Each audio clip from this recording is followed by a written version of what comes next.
Hello and welcome to your midweek edition of the Scotland Rugby News podcast with me, your host, Bruce Aitchison, and the editor of Scotland Rugby News, the one and the only Mr. Gavin Harper. Hello, sir.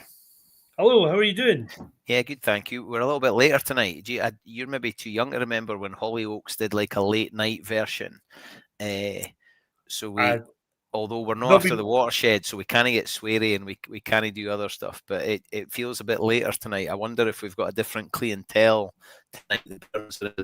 Folk are sitting with a glass of red while they take in the rugby chat on a Wednesday evening. Yeah, I'm not sure if folk want us to get sweary. That might not be that might not be the best idea. But yeah, hopefully folk are. I wish I was sitting with a glass of red. I'm sitting with a glass of orange and pineapple because I'm going for born old water. But I have had a weekend on the wine and beer and cider in Bath. So let's talk about that because you got to watch some Premiership rugby, which was class. Let's kick off with a quick word from our sponsor. Scotland Rugby News is brought to you by S1 Jobs. If it's time to hand in your transfer request, then head over to s1jobs.com and upload your CV tonight. There are thousands of jobs across Scotland and you can find the one for you at S1 Jobs. So go on, get your search started. So let's look back at the weekend. You got to go and watch some Premiership rugby. It's a different thing, isn't it? Yeah, it's totally different. And you know, for about 2 hours before, so I was in Bath on a stag do, and before the game, the weather forecast was horrendous, but the weather itself was okay, and we were sort of outside, just around the corner from the Rec, and there was people, Bath fans, everywhere, and I thought, like, there's no question of people not going to this because the forecast was horrendous, and we were opposite the main stand, so in the uncovered stand at the Rec, and like I was blown away by how busy it was. It's a really impressive place. It's weird to think how they throw that up every year, though, and it's not. It's incredible. So I went and it wasn't there. Yeah, so I went with Samurai. We got to the finals at a sevens tournament. And we were down there, me and Fraser Hartness and Ed Kinnigan in a minibus for the Borders to Bath. Well, we stayed in Bristol and went to Bath.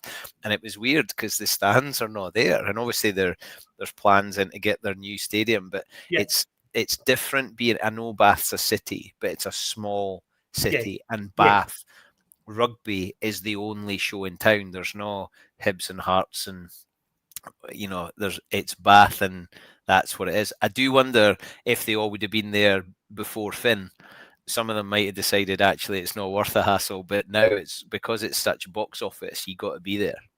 Yeah, and exactly that. Like it was, they've obviously had success, and successful clubs, it's easier to buy in. But like the place was virtually full, and with about 10 minutes before kick, I mean, the rain was like unbelievable. The game itself wasn't a great spectacle. I thought Cam Redpath played pretty well. But like, right, hang on. Let's hold, because Cam Redpath plays well for Bath. Yeah. Like consistently, we talk about this all the time. Consistently 8 out of 10, and sometimes way, way, way above. But he just can't get a goal. With Scotland? Yeah. Yeah, I think, look, he's been unlucky with injuries and stuff, and then, he's in that conveyor belt of centres. But like, so does he get to come back up the road unless Gregor wants him to go to Red Bulls? Does he, is he one that genuinely, is he one that he's saying to Red Bulls, actually, Cam Redpath, but Cam Redpath without Bath and without Finn Russell, but does he come back up the road? Does he become an Edinburgh centre at the end of his next Bath contract?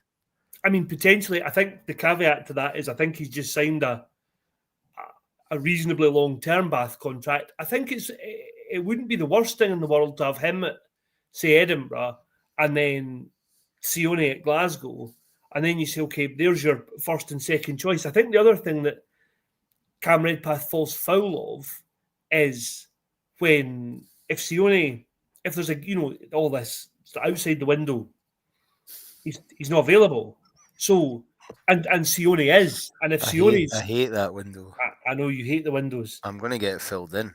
If Sione isn't playing because he's rested or injured or whatever, it tends to be that those games are the extras. So all of a sudden, Stafford gets a go, and it's like Cam Redpath and Rory Hutchinson would be perfect as a Scotland midfield. But you're right; you feel like they almost never get a go, and they certainly never get a go together.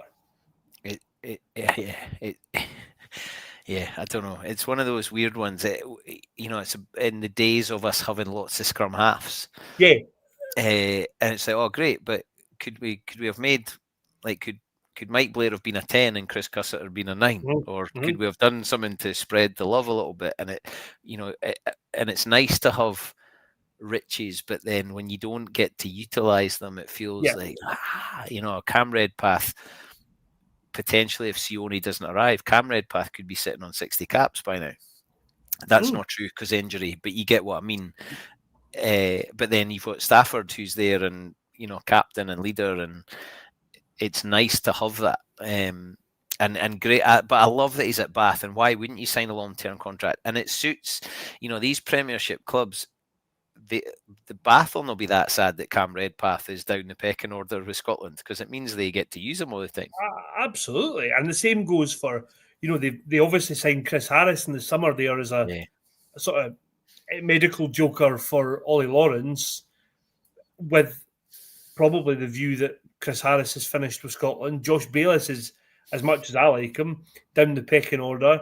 So they've recruited, like Thomas Dutoy is obviously a big name, but he again, when he went to Bath, he was well down the pecking order with South Africa. So with the exception really of Finn, they've recruited really smartly. They've now got a team that's very, very handy, and actually showed on Friday night they could play a lot of rugby in terrible conditions. Like I was chatting just before we came on, we were talking about George Ford. I love George Ford, and so do I. And I thought some of the stuff he was doing on Friday night was outrageous. He kicked a drop goal in basically a monsoon from the halfway line, and made it look like he was playing on a bright summer afternoon. Like, I think he's brilliant, but Bath played a lot more rugby. Sale were pretty one-dimensional, as is kind of their way sometimes. But yeah, look, it was good. It was nice to see something a bit different, and it was, I must admit, it was a refreshing experience to be there minus laptop, which was nice for a change. But yeah, it'll be nice to get back to Edinburgh and Glasgow duty this weekend. It's nice being in those theatres as well, the Rec and Gloucester and those kind of things. It's class. I think here's a big insult coming for George Ford. I think I was more a George Ford than a Finn Russell.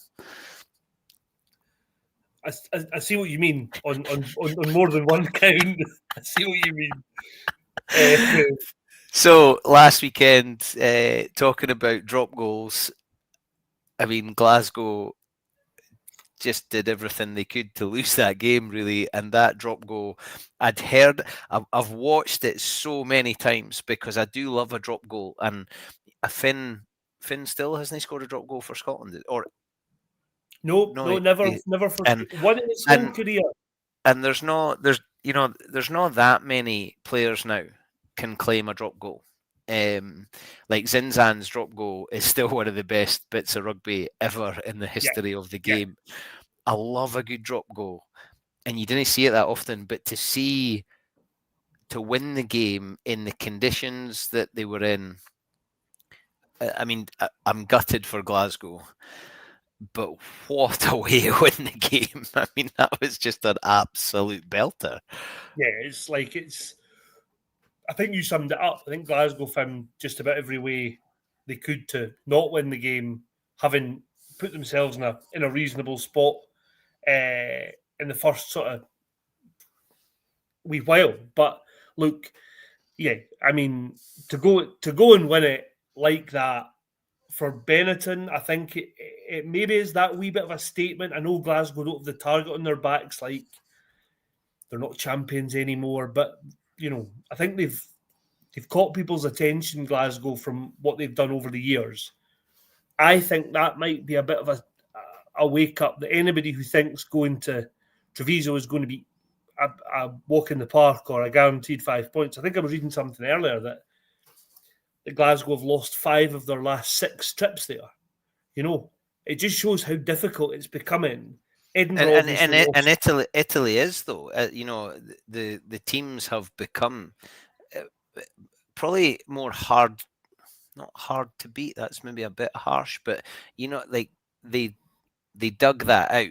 Glasgow should have won that game, but Benetton are still in it, still giving themselves a chance, and I think it makes the league far more interesting, and it's getting harder and harder now to utilise a squad because there are very few gimmies in the URC, whereas not even that long ago, you could, especially against the likes of Zebra, you could probably give quite a lot of your big hitters the weekend off, and now there's not many games like that. Yeah, I totally agree. I think, we talked loads about the quality of the URC, but the addition of the South African teams has obviously increased the quality massively. I think the 2 Italian teams are clearly getting better. I think you're right. I think they have become harder to beat because I think like Glasgow had put themselves in a decent position on Saturday. But then, whereas maybe 5 or 6 years ago or further on than that, the Italian teams kind of caved and it became a 20 or a 30-point game. Even if it's not going their way, they kind of have got that knack now hanging in there. And then something happens, they get back into the game, and all of a sudden, they set up an opportunity and they go and win it right at the end. And yeah, look, I think that'll be a slight concern. And Franco said after the game he wasn't worried and that Glasgow had been the better team throughout. I mean, to a degree, I think he would say that, but I think he maybe would be a wee bit worried that is points dropped when with a very strong team and quite early in the season when they would have expected, given the way the game had gone, that they would come away with probably 5 points. Aye, they've targeted that as a 5-pointer. There's no chance they've seen that coming. You're right, the Italian thing, and there are probably teams where you're thinking, in the last 20 minutes we'll take this away from them because our bench is stronger than their bench, and the Italian teams where they might still have been in it at half time, they might still be in it, and then things happen, changes happen, and then teams pull away. That's not there. The sticking power is definitely there, and I don't know if Franco sits back there with a slight, not silver lining, but a little bit of, I planted a lot of those seeds. What is it that great men plant seeds of trees they'll never sit under in the shade or something like that? Franco did a lot of that groundwork that Italy are now benefiting from. Yeah, 100%. And I think that's where you see the kind of long-term plan that Franco came up with in Italy. And I think if you look at the national team, there are a lot of those players who've become household names, Lamaro, Garbisi, that have both Canone brothers, that found their way into that system probably quicker than they expected because of Franco. And you'd like to think the same thing is happening with Max Williamson, Alex Samuel, Gregor Brown, Jamie Dobie. But I think the concern would be these guys have also, Mackenzie Duncan, Jerry Oguntebeju played well at the weekend, but there's an art in learning how to win games like that and see it out and make sure you go over the line. And that's maybe the bit that was just slightly off at the weekend. But look, as Franco said, they had a chance to kick the ball out or kick the ball away and clear late on. And I think Franco said after the game, then that 9 times out of 10, you probably get one wrong. So I don't think we're anywhere near panic stations yet. Nah, not at all. And I think that, it winds me up, and I've listened to quite a lot of interviews. So being a Hibs and kind of Liverpool fan, Hibs lose with a 91st minute goal at the weekend, Liverpool lose with a 95th minute goal, and then you hear people talking after about, oh, we're going to learn for this, and I'm sick of hearing about learning after games. But I think Glasgow, I could probably hang my hat on Glasgow won't make that mistake again, or this Glasgow team won't make that mistake again. That ball will be blutered and game over, chips and hame. Let's go. Some of the times where you hear folks saying, "Oh, we'll learn, take the lessons for that," and you think, "How will you? What will you do?" But they're back at home this weekend, and both Scottish teams. This is maybe unfair, but they are different, not different beasts at home. They're stronger beasts at home. Yeah, they are. They are. I think, Glasgow's away record is infinitely better than Edinburgh's. I think that would be my first point there. That's what I mean. So they're not different. But Scotstoun is a hell of a place to go for away teams. Oh, totally. And I think, well, for the home team as well. For the home team too, yeah. And look, I think they probably accept that. I think we're at the stage where anybody Glasgow Warriors would say, yeah, that's probably a fair point. Now, look, obviously they'll be disappointed. I expect there might be a few changes. Franco's always talking about having a plan and giving everybody a go. So, look, I expect a bit of a reaction, but I also just expect Glasgow to be Glasgow and without win being at home. and without them to win at home.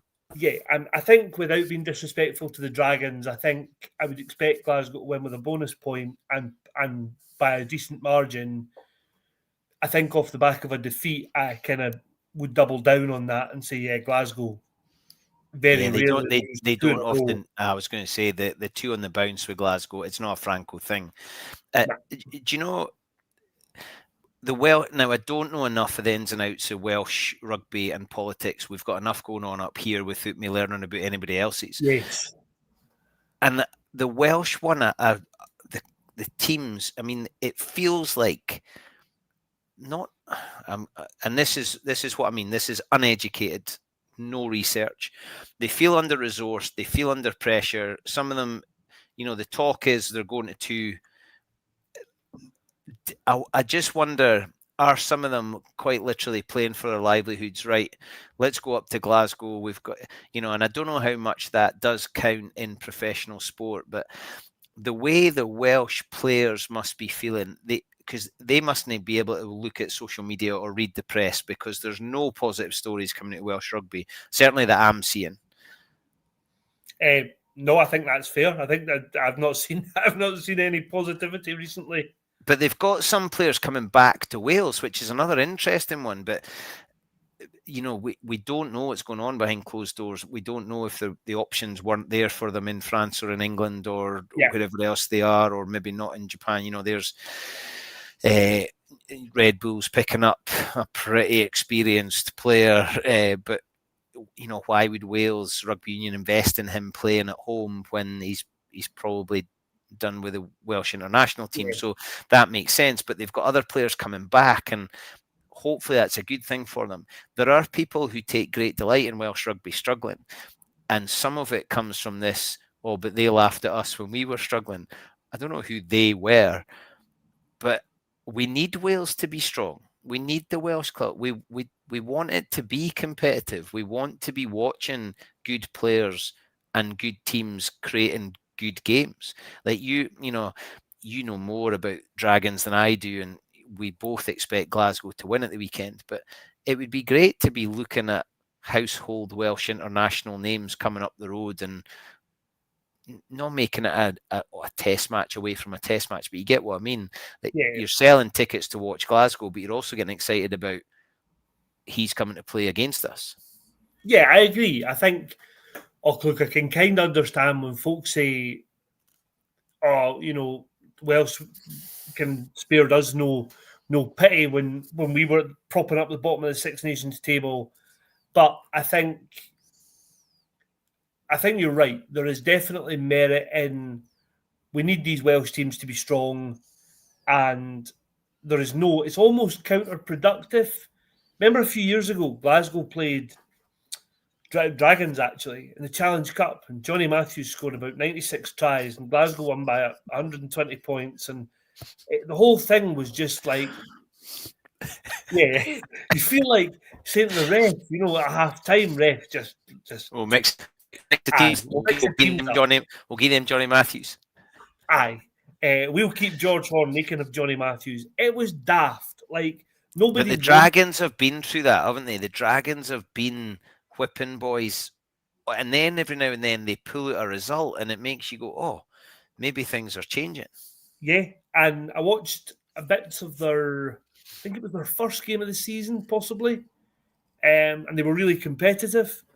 Certainly a game this season. Anyway, so you're kind of unsure about where they sit. I think in other circumstances we might call this a free hit, but you're right. These players now it's almost more pressure because they probably are playing for their contracts or their livelihoods elsewhere, or for a chance to to still play professional rugby if the regions are dropped to 2. I think if you look at all the others, Cardiff, there's a case to be made because it's Cardiff. Scarlets because of Llanelli and the history.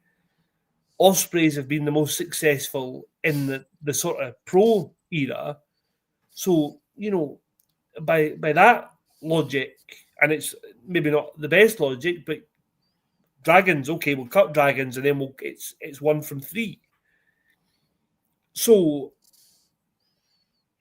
there's been a campaign for a long time to have a team in the north of Wales. And RGC are up there, and Rupert Moon played a big part in that. James Lang was up there. Yeah, that was where Langer developed into, well, not necessarily, but that played a big part in his development. And Langer could have played for Wales. Yeah, I think he was a sort of standoff more at that time, but. When you're talking there, I'm just thinking, especially when you mentioned Ospreys. I mean, Nicky Walker playing on the wing for Ospreys in a not barbarian type team, but that team was stacked. That was an incredible. But there you go. Let's use that team as the example of exactly what you've just talked about.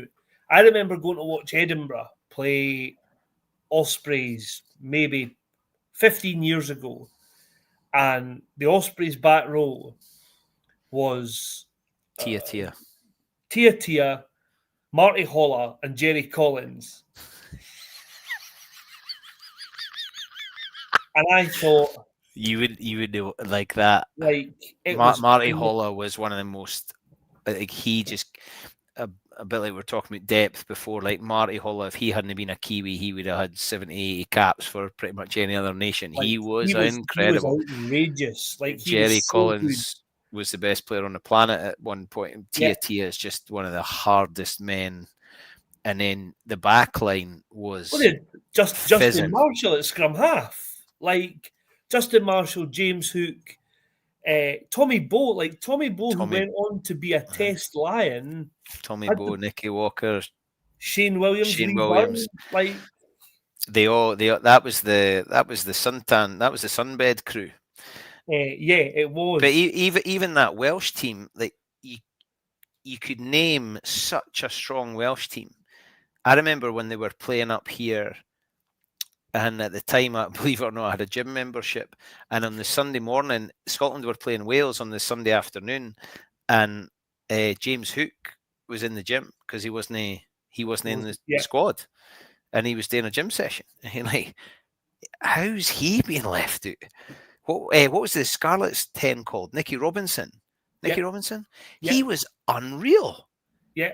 Couldn't get near the Welsh team. He was an outstanding player. Couldn't get near the Welsh team. Now, I couldn't name you the 15 for Wales. I'd struggle.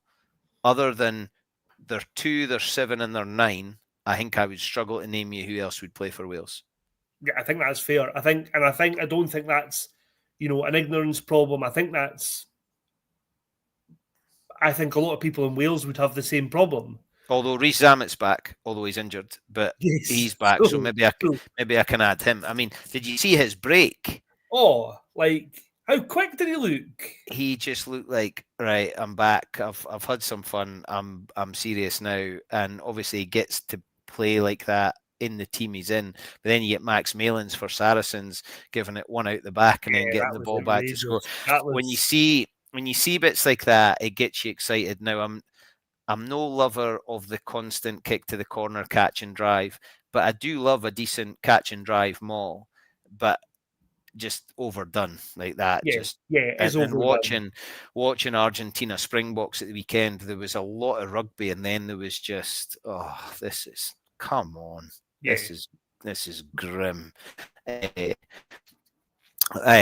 Anyway, we digress. I think that was probably my fault. On the subject, just very quick, 2 seconds, of Argentina Springboks, how good that Boan Venter is now a rugby championship winner. Do you know, it made me laugh because obviously Edinburgh put on their social media, and why wouldn't you? But what a come down, because he's got nobody to share that with. Like, right, we've won. Right, I'm away home to Edinburgh, and he's probably having to do a bit of training on his own because he'll be doing a bit of recovery and sort of. I saw that. He's not getting to be on the open top bus, or he's not getting to be at the Braai on Sunday where everybody's celebrating. It's like, right, I need to get back up the road. Look, I know they play for Scotland now, but I hope Duhan and Pierre have sorted him out with a bottle of their whiskey and a Braai for him coming back up the road. The least they could do is give him a bottle of whiskey. Do you know who I think might be getting this? I think WP might have put his arm round him and said, "Come on in here, son. Let's have a chat." Brilliant. I mean, we all thought he was going to be Scottish, and whatever. I don't think Razzie did it to annoy Gregor or Scotland or whatever. He's picked the best players, and for Bohan to be in the mix with that group of players, he must come back a better player. He must come back more confidence. Do you know, talking about Pierre giving him a bottle of whiskey, I wonder if Pierre's a wee bit twitchy. I mean, there's every chance, but similarly, Pierre will have come back a better player and have learned loads from his experiences in Australia. So, like, I look at that and think, okay, how can Edinburgh, and for the greater sort of Scottish rugby pool of front row of props, how can everybody, Jamie Stewart, Ollie Blythe-Lafferty, James Whitcomb, how can they all learn now from Pierre and Bohan? Because Bohan's contract's up at the end of the season, and I think he has to be on his way. There's no way. There's none in it for Scotland to keep him now.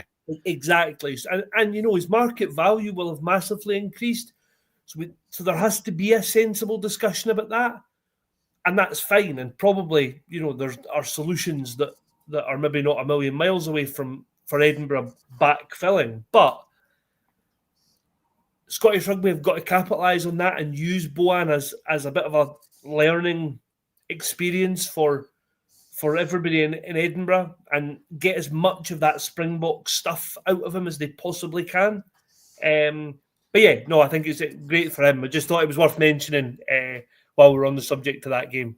Well, just lastly on Razzie, I don't know if I'm not on X often now. I didn't pay attention to X, but somebody had put a graphic. I think it was maybe Ball Carrier on Facebook had put a graphic, and it was Razzie's Twitter, and he's now following Japan rugby because South Africa played Japan, and somebody said, "Oh, the analysis, like he's moved on already. The analysis has started."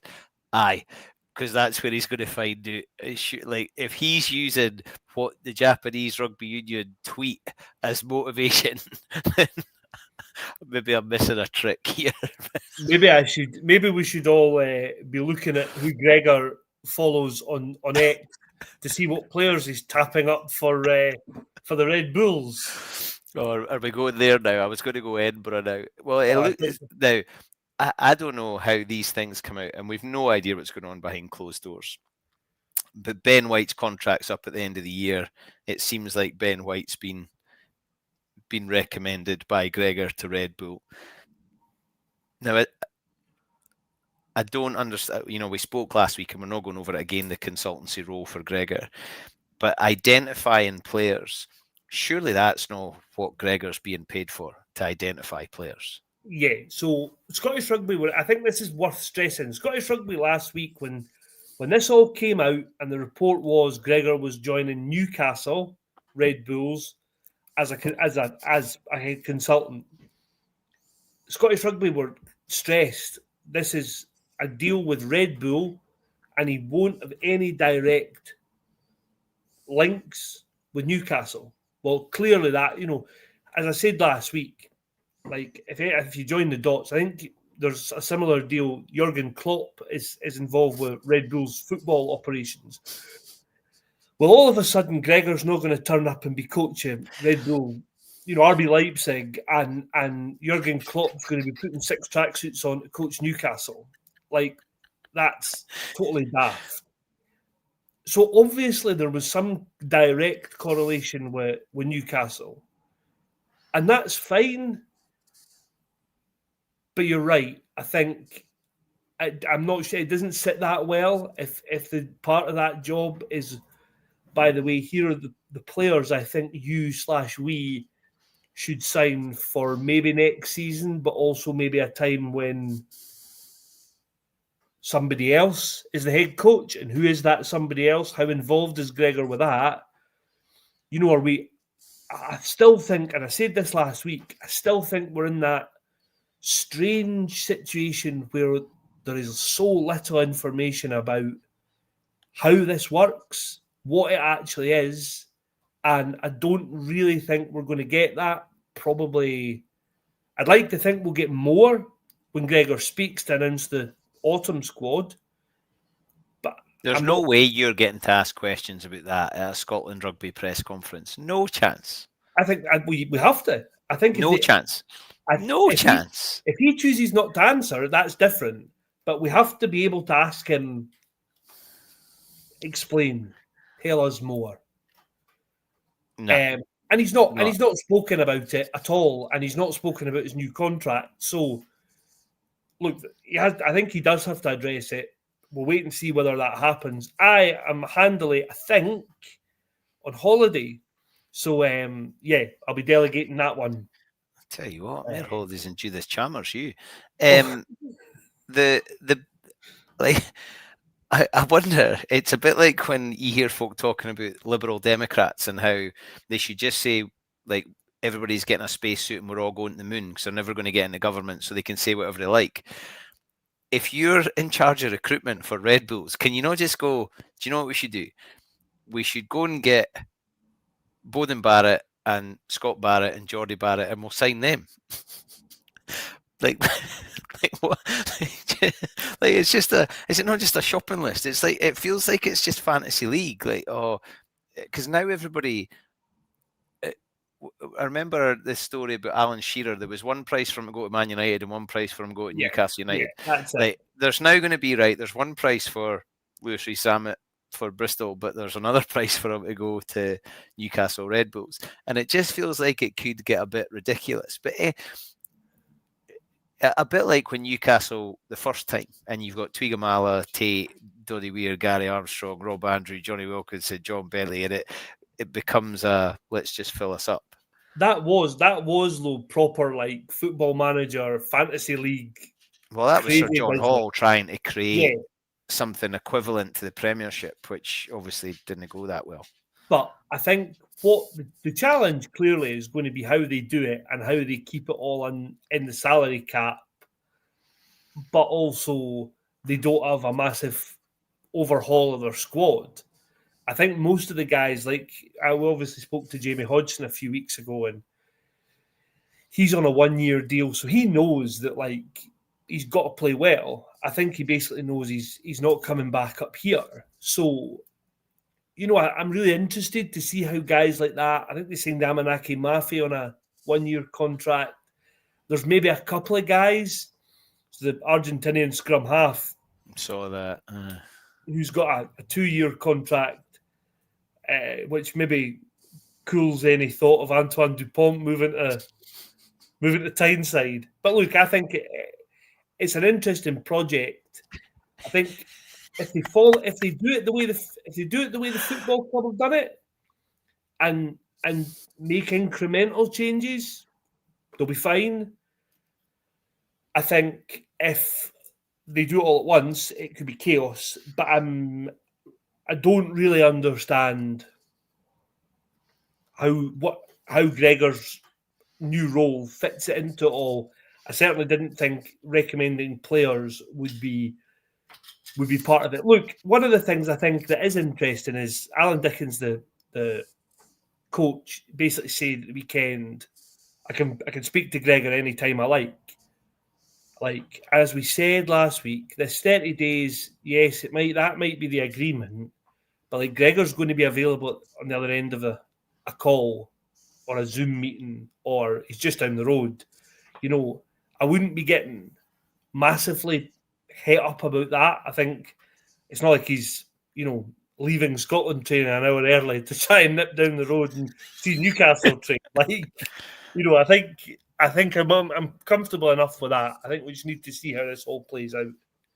I would like Netflix to make a documentary if Antoine Dupont leaves the south of France for the north of England. I would love to see how that goes. You could give that to Hollywood directors and they probably would turn it down. It would just be genius. It would be absolutely genius. Anyway, Edinburgh away to Ireland. Game didn't go ahead. We knew that there was doubt. Obviously, it got moved an hour earlier in an attempt to avoid the worst of the weather, but I think sense probably prevailed. I know there was a lot of work going on and there was a lot being put into first home game of the season, so it was a shame that that'll have to be put on ice for a little while. I love first home game of the season because it tends to be in the better weather and still a bit lighter. So we're now going to be into the middle of October before Edinburgh get their first home game. But Munster away, having had a week off, ouch! Like that's a tough old test. Yeah, it's tough, and it's tough, doubly tough. Speaking to some of the players at the start of the week, I wasn't there, but having listened to the interviews and stuff, the guys are saying, well, it is pretty frustrating because it's a week. It's not like they've had 2 weeks to prepare for Munster. They've done all their prep and they're ready to go for Ulster. And then very quickly you have to say, right, park all that. Let's get onto Munster. And actually they're a team that a lot has changed. They've lost Conor Murray, lost, obviously, their great talisman, Peter O'Mahony. They've got a new head coach. But, as much as that's changed, they're still Munster. They're still, that DNA is still there. They will be tough to beat, and they'll be gunning for Edinburgh because Edinburgh beat them in Cork. And I think, I might be totally making this up, but I think that was their first defeat in Cork since 2019, which was also against Edinburgh. So, the record in Cork's really, really good. And Edinburgh obviously coming in off the Zebra game. Yeah, it's a tough one. But I suppose the other side of that is Edinburgh. We don't expect Ross Thompson to be back. Cammy Scott might be. But there's potential there that Edinburgh maybe get a couple of bodies back that help strengthen the pool. Yeah, it's I don't know how I used to hate that when games were called off because, like you say, you've put a lot of time in for it. Your whole week is gunning towards it, and then boom, plug gets pulled. I don't know how early the players would have found out if it was Friday morning or if they got the nod on Thursday night. But I think basically Thursday lunchtime they found out. So it's Friday lunchtime. Sorry, so pretty late. And I don't, does that, because you see subs being given having to do the runs after by not getting on, enough of the game. So you were supposed to be playing the strength and conditioning aspect of this. Did they all get taken in and get beasted because that was what they were supposed to do a game, or is it seen as a brilliant? There's a rest, and now you're fresh, and you never know until hindsight, because you don't know what the best preparation is. So I'm kind of interested to see how it goes. I think they swapped their days off this week, so a slight change to when your big days are and whatever, because it's changed. So there was obviously things going on, and they're far better qualified and knowledgeable than me and you.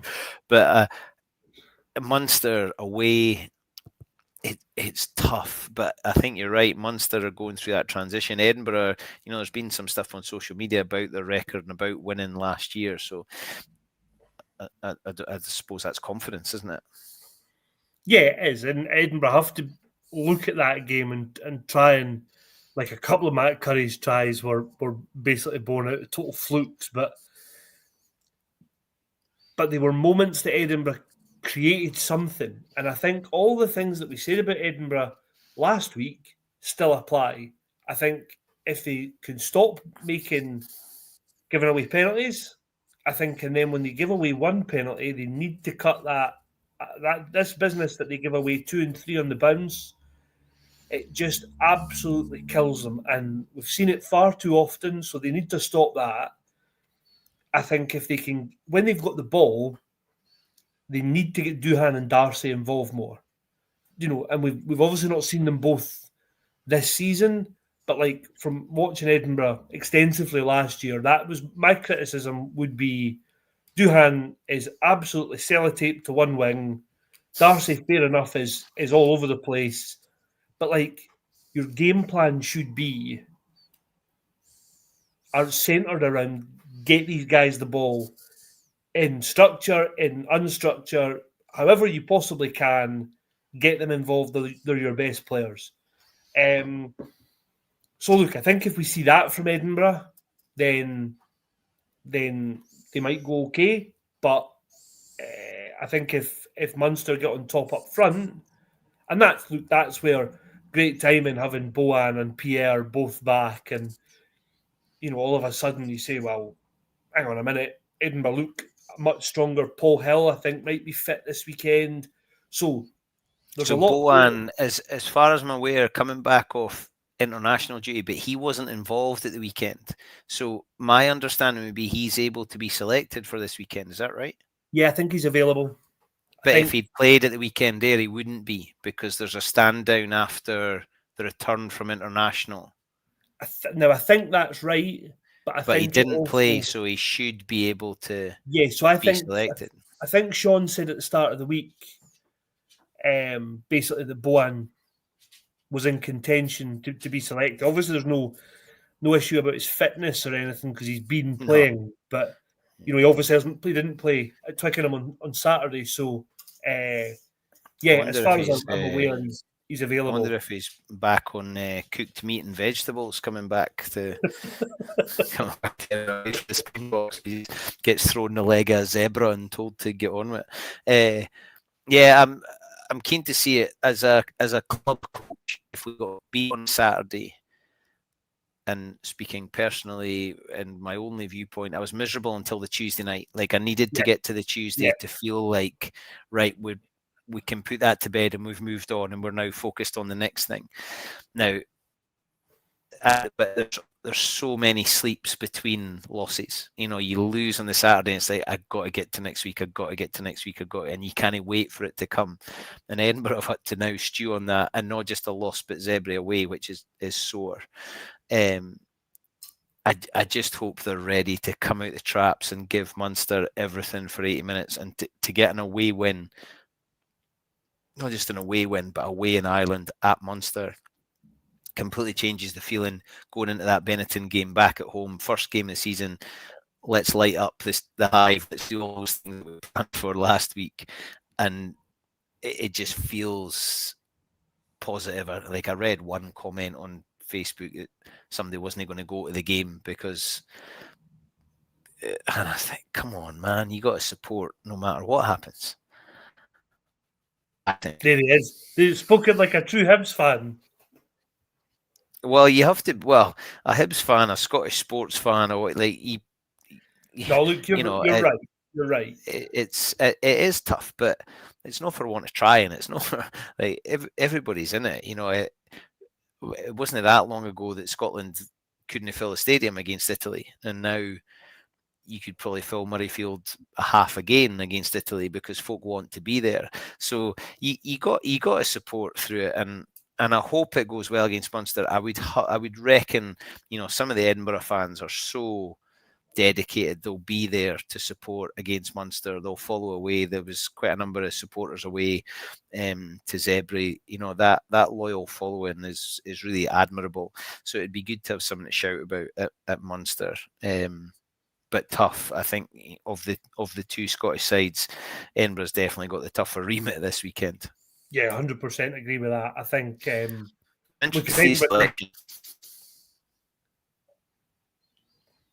Sorry, say again. I'm interested to see the selection. I'm interested to see what the team is, because obviously you pick a team for Ulster, it doesn't happen, and potentially people being added. So I'm interested to see the selection. Yeah, me too. Look, there's another one. We've talked loads about Ben Healy, but what an opportunity now if he's given another go against his former club back in Ireland to go and say, actually, this is why I moved. This is because I can do this, and I wasn't getting the opportunity. And Sean was talking up Jack Crowley at the start of the week, and there's maybe a bit of the reverse psychology. Like, Jack Crowley's been good, but he's not. He's obviously second choice now for Ireland. So go and prove a point, Ben Healy. Yeah, you're right. Really interested. I think it should be two good games. If I was betting, I would say possibly two home wins would be my prediction. Yeah, I wasn't sure where you were going there. And then back closer to home, there's been a couple of announcements today or the last couple of days. Scotland's new defence coach, Scotland's new head of I should have had it, pathways and women's development. Is that right? Yeah, women's pathways and performance. Sorry, pathways and performance. Yeah, we love a pathway in rugby, don't we? Yeah, we do. We do. I think we should change it. I think it should become motorways. Let's fast track folk. Let's put the fit down. They need pathways. Let's have motorways. Yeah, I mean, let's go for it. Why not? Do you know what? Yeah. Do you know, talking to something that's beginning to really annoy me is when the BBC were across all those games. Why are we across all these things? We'll be across all the live sport this weekend. We'll be across all the live. Why are we across these things? Anyway, sorry, carry on. Where do you want to start? Will we start with the pathways? Let's start with the pathways. Coming up from Harlequins, I should have written his name down, I haven't. Andy Rhys-Jones. Andy Rhys-Jones. So, Andy Rhys-Jones from Quins.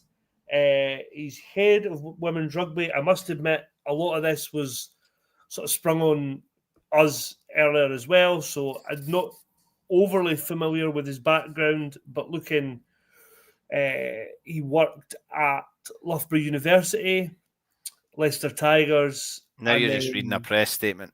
Has been involved at Quins. Not as a coach, but as the basically overarching head of rugby.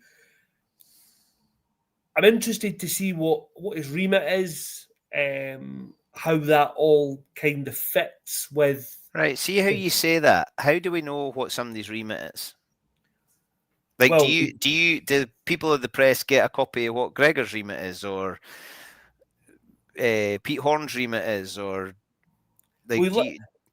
quite often you rely on people to tell you it's a stupid, sounds daft, but you rely on people telling you, "Oh, my job is I do the defence for the national team," So obviously this is a new job. So to be fair, the press release does actually say Andy will lead the strategic growth and development of Scotland's women's players' pathways at age grade teams and the women's senior national team.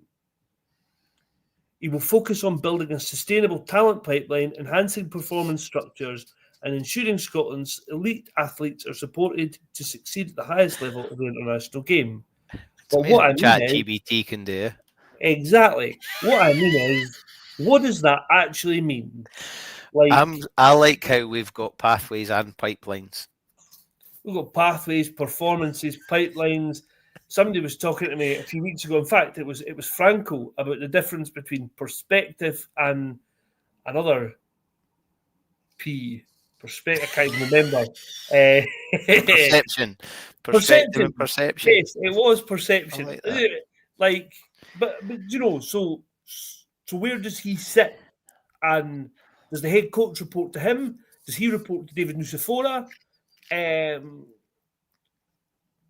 Does he report? You know, there's going to be a managing director for women's rugby. Where do they fit in this structure? I think a wee bit more is kind of needed before we can say, oh, actually.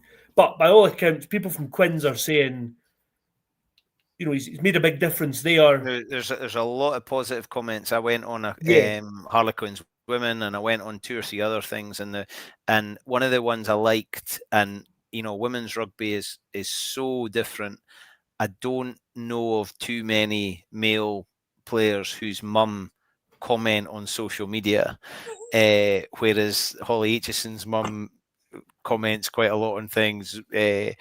Rona's dad comments on things. You know, there's quite a lot of stuff that goes on. We had a comment a couple of weeks ago when you were burning the tea from Lisa Thompson's mum. That's right. Susan was on, and then so Katie Schilliker, who plays on a wing for Harlequins, her mum Danielle has stuck a comment on, they'll be so lucky to have you. You've been brilliant and helped Katie so much when she started at 17 till now. All the best. So you've got a parent in there saying, you know, for my daughter's benefit. I don't know how old Katie Schilliker is now. She's done pretty well. I think she's played some GB7s, playing on the Ding-a-ling for Quins. I think she's in development or age groups for England, or has been. So to have positivity like that coming, you know, is good. My concern is with anybody coming in from the outside, how quickly they can get to know the people in and around the environment now. Lindsay Smith, Claire Cruikshank, Louise Dalgleish, you know, the Rachel Malcolm.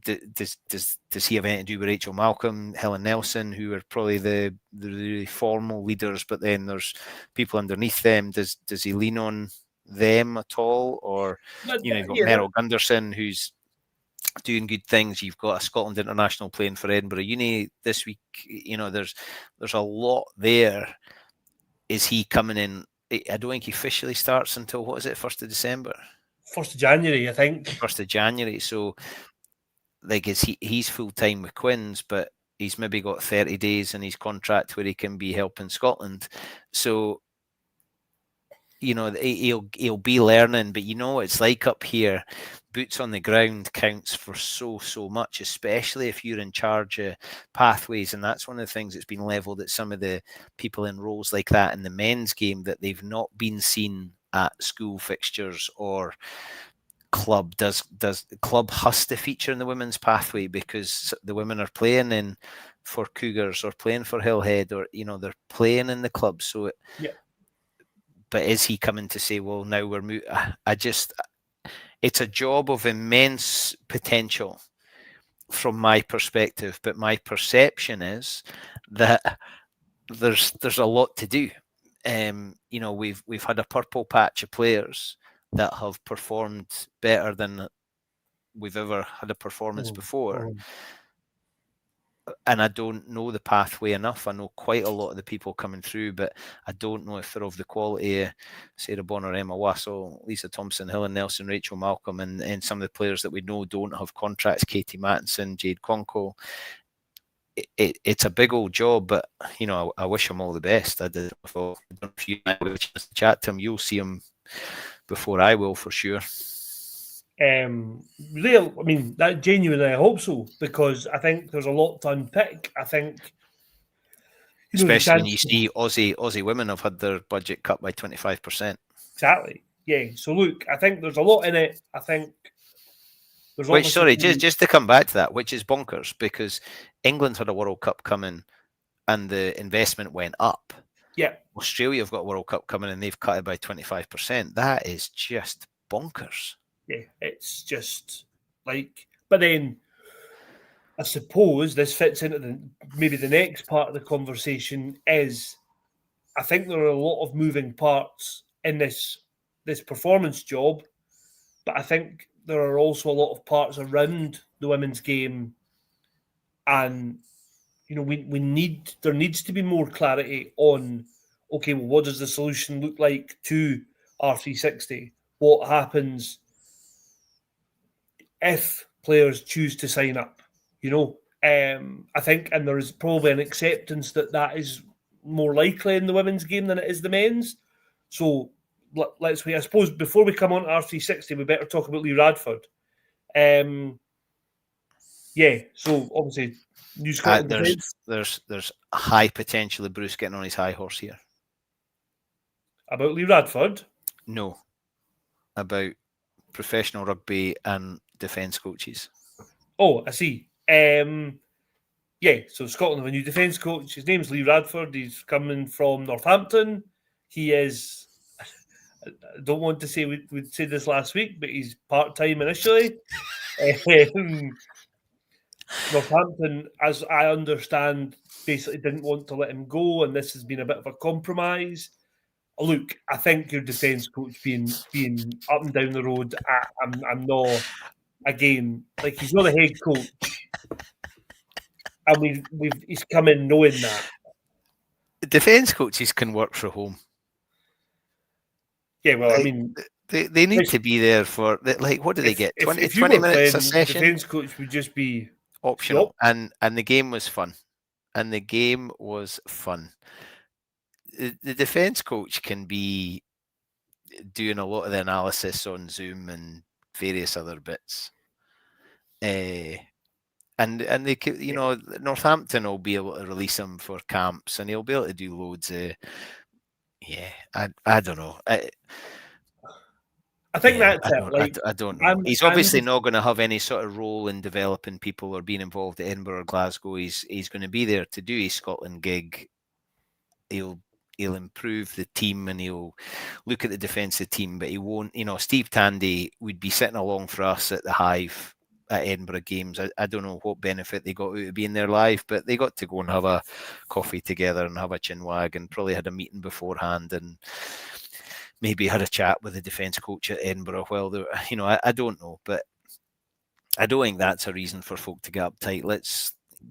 All these things, let's judge them on, can we give teams some donuts because the defence is so good? I agree. And I think, look, the guy has won stuff. So he won 3 Super Leagues during his rugby league career. He won the Premiership in his first season at Northampton. He took them, he was part of that coaching staff. They got the Champions Cup final last year. Like, that's the position we want to be in. So if he comes in and makes that difference, and like we were saying about the Pathways job, like I went on social media and had a look at reaction, and Northampton fans are all saying, well, when he joined Saints, what a difference he made. And, if you talked about him at the very, very start of all this, if you're Rory Hutchinson, you must be saying, oh, hallelujah, I know this guy's system inside out. So, look, I think it's interesting. I think, so he's part-time until the end of this season, and then he goes full-time. I think that to me is a fine balance of that. But then I also think, okay, what's next? What's the next step? But look, I think it's a good appointment. He seems to be well respected, and I think if he makes the difference that we hope he does and continues the work Steve Tandy was doing, then good luck to him. I mean, the defence wasn't broken. Steve Tandy appeared to be doing a good totally job. So yeah, keep it going. Yeah, and I don't know. I just hope the coaching team is being put together that's going to produce results, because it's the easiest thing in the world for folk to start chucking mud, and we've got a tough autumn coming up. And I think Jim Hamilton's already called it that Scotland are going to beat the All Blacks. And confidence always worries me with Scotland. That's anyway. Rugby 360. You sort of touched on it there. It's obviously been a bit of to and fro, and nobody really knew what it was. Unions then said you didn't say anything, and then they've come out 2 days ago, I think, saying, right, if you go to Rugby 360, you're not getting to play internationals. And then Rugby 360 have come back and went, why not? So we've still got a lot to learn, I think, is basically what it boils down to. And so World Rugby, they must know a fair bit, because there must be conversations going on. You'd hope so. You'd certainly hope so. I think, as far as I'm aware, it's not up for being ratified as a tournament by World Rugby until next summer. But that's the men. The men, yeah. The women, as far as I could read, it's already been ratified. But I'd be surprised if they started one without the other. Exactly. So I think the plan was to launch the whole thing next October, which actually, in a rugby calendar, when you take in, okay, there's a couple of months lost for the Six Nations, there's a couple of months, like that time will fly in, and it feels like now we, the general public, don't know huge amounts about this competition. We know that there's basically franchises that are going to play in these locations basically all across the world. Only one of them, I think, Cape Town, possibly, is a rugby hotbed. Look, I think they were talking about having one at Netherlands. I mean, there's a perfect man who could do the match announcing. He might not be able to do much. I don't know, because then I might not be able to do it for Scotland. So, I'm still holding out hope of getting back to Murrayfield. I'm still hanging on there. I've not retired for international rugby. Scottish Rugby have currently put me on the bench, shall we say. Right, okay. So there's a come and get me to Scottish Rugby from Mr. Come and get me plea. That sounds like a tabloid newspaper there. Yeah, yes. Do you know, the thing that screams to me for this, and people saying that there's the obvious reluctance because it's change, and it's like, I get that, especially when we don't know a lot about it. But then I do read some people saying about innovation, the game needs shaking up, and I agree with that as well. The reaching a new audience always worries me, because Sevens has gone to reach a new audience and it feels like it's lost the audience that was really faithful to it for such a long time. To have a Hong Kong Sevens with no home nations in it just breaks my heart, and that's a real personal viewpoint there, having been in Hong Kong and whatever. But I love the game of Sevens. That makes me sad. But the thing I would love it to jog is, let's have a global calendar that means we don't have things outside the windows, because it just, have the Rugby Championship at the same time as the Six Nations, have autumn tests where it's in a break in the season.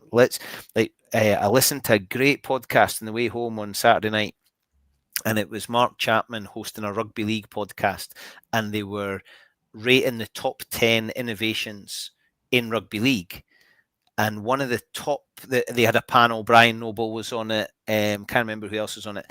And one of the things was moving to summer. And they were saying how that was one of the best innovations. Now, the club game in this country can't move to the summer because so many pitches are used for other things in the summer. So that's going to be really difficult. But there is no reason why the professional game can't be played from March to October. Yeah, I mean, I think in theory you're right. I think the thing that frustrates me is that, okay, we've got, right, Six Nations is when it is, and now we've got this Nations Cup thing, Nations League, that's going to run summer and November. Okay, right? So we're already pretty limited. Then you tie in stuff like Europe and URC, calendar looks pretty full. So how is this all going to work? Players are obviously going to leave Edinburgh and Glasgow, which has a detrimental effect to the money that Scottish Rugby can bring in. People are potentially going to take huge contracts and go and play for, and I don't mean to be disparaging, but they are made up teams that mean nothing to anybody, including the people who are backing them. Like anybody could invest in a team, and we'll call it happens egg shaped. The Glasgow Caledonians, Edinburgh Reavers. Yes, exactly. I mean, where have we heard that idea before?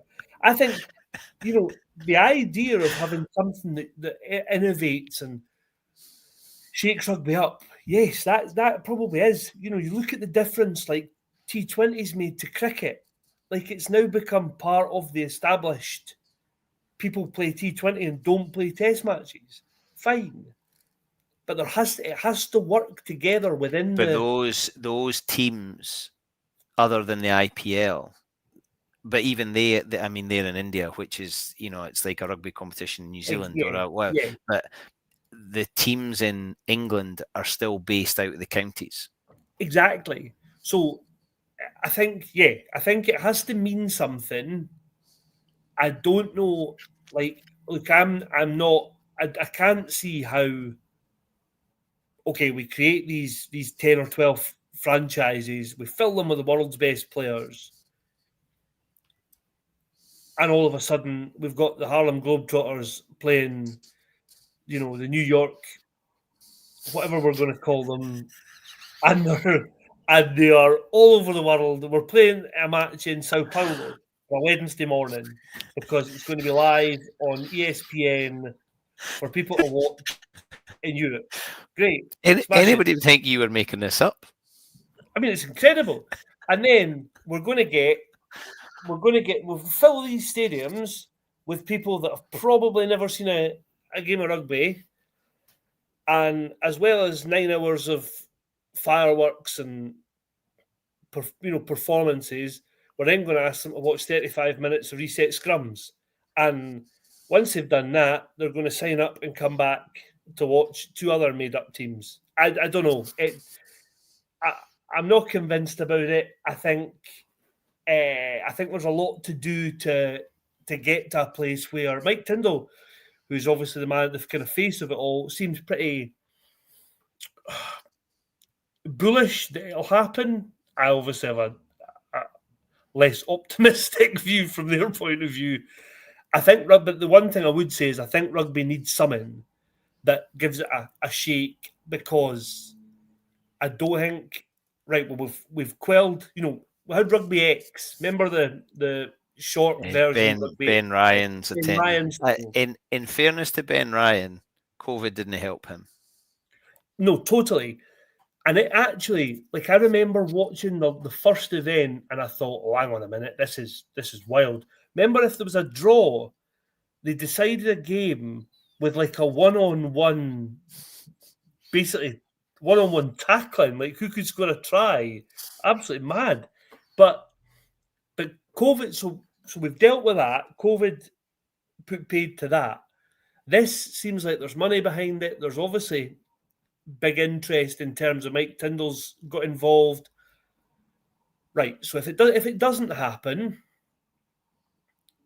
we shouldn't then just go back and say, oh well, we got rid of that idea. Like, rugby has to try and look at what it's doing. But I think what I would rather see is something that fits in with all the existing bits, as I've mentioned, than a completely new thing that actually dilutes the Six Nations, the Rugby Championship, because those 8 unions who've said now players won't play, well, how would Scotland fare if we lost 5 players to Rugby 360? Like, and they're going to be our 5 best players, so that would be tough. So yeah, I think there's work to do. Is my sort of there's more to chat on there because we didn't know even half it. And I think that's the point. They're not going to release a statement saying this will happen if they didn't have, in 1995 at the World Cup in South Africa, there was about 120 players ready to sign on the dotted line, and they were having meetings during the World Cup. They were, and coaches were having to turn a blind eye because there was nothing they could do about it. And then the game went open, and we all know the mess that created and what then happened. But they must have a significant number of people interested. Otherwise, it would never even got to this point. Well, I think, I'm impressed that they've kept things so quiet. Yeah, I think I am as well.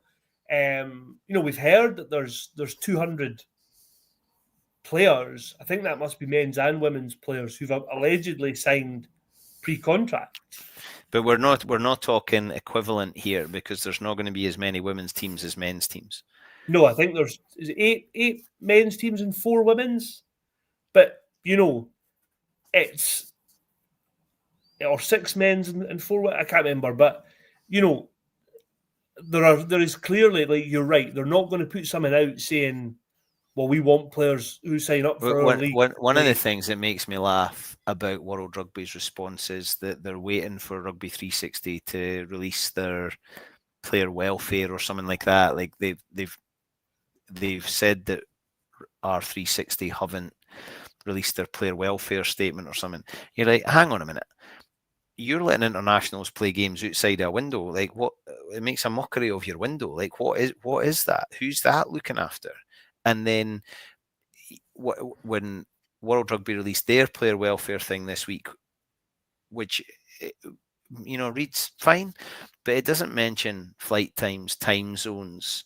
It's like the Argentinian players. I mean, wow, what they're having to go through, and that's bonkers. There's Contepomi in the summer didn't pick some of his best players, and folk are going, that's why you're not doing that. It's like, well, we can't talk about player welfare and not actually do it. There's not many coaches have got the guts to do something like that. Send your best players away for a holiday or have time off when at the end of it, your world ranking might be impacted, or if you're getting beat, somebody's going, listen, it's P45 time, son. So he's obviously in a strong position, and I admire him for that. It's a difficult thing to stand folk down, and most players want to play most of the time. But I did like that. Listen, we've gone on far too long. There's nobody still with us that started at the beginning. And no, you and I, not. When we first spoke, we thought there's not much to talk about this week. And can I tell you, see anybody that didn't start this an hour and 12 minutes ago without a glass of wine has definitely gone for the bottle and thought, nah, I'm in here. I'm going to settle in for the night. I reckon if they have, they're probably opened the second one because they'll have needed to, because when it got a bit ropey in the middle there. This weekend I've got the pleasure of doing a wedding for the Bo'ness Bosch and Becks. Adam Snedden, who's the man who started Bo'ness Rugby Club and has kept it going. And when his second bairn was on the way, decided, you know what the rugby club needs? A youth section. Because he's got 3 boys who are now, and it's going to be brilliant. Great folk in the Scottish club landscape are getting married this weekend, and I get to be the one to do it. So I'm looking forward to that. It's and I dropped the roast off at the Hive tonight because it was Curry, Linlithgow, Bo'ness, Bannockburn were all playing a kind of round robin on the Hive tonight, and the Edinburgh Inclusive Rugby team were getting ready for their training session on the grass. Great when you see stuff like that. Fills you up. Absolutely fills you up. Brilliant. Yeah, that sounds good. I'm on Edinburgh duty on Friday night, so we'll see how they get on in Cork, and then there might be a trip to Scotstoun on Saturday as well. Happy days. Cork's a great place. Love that. My wife played for Scotland under 45s hockey in Cork, and I had a grand weekend there. It's a beautiful place. I'm not sure the sun will be shining this weekend, mind, but no. And I think I should probably quantify that by saying I will be covering the game remotely. So I'll avoid. Yeah. You and Scotland defence coaches just part time. Oh, maybe I'll get the head coach's job. Maybe. Oh, you could do it on a consultancy. Anyway, good to see you, fella. A final You word from too. our sponsor. Scotland Rugby News Podcast has been brought to you by S1 Jobs. If it's time to hand in your transfer request, then head over to s1jobs.com and upload your CV right now. There are thousands of jobs across Scotland, and you can find the one for you at S1 Jobs. So go on, start your search. If you've got any time and you finished your bottle of wine, we'll see you next week. Have a great weekend, folks.